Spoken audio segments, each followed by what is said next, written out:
Hey guys, how's it going? How to see when you started following someone on Instagram.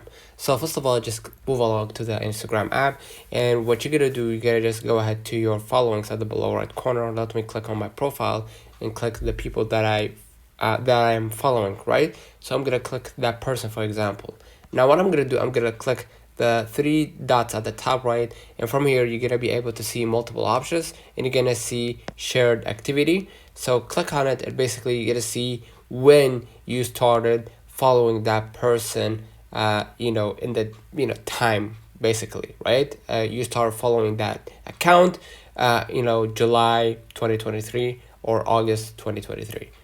When he or she followed you back. Let me know in the comments if this video helped you.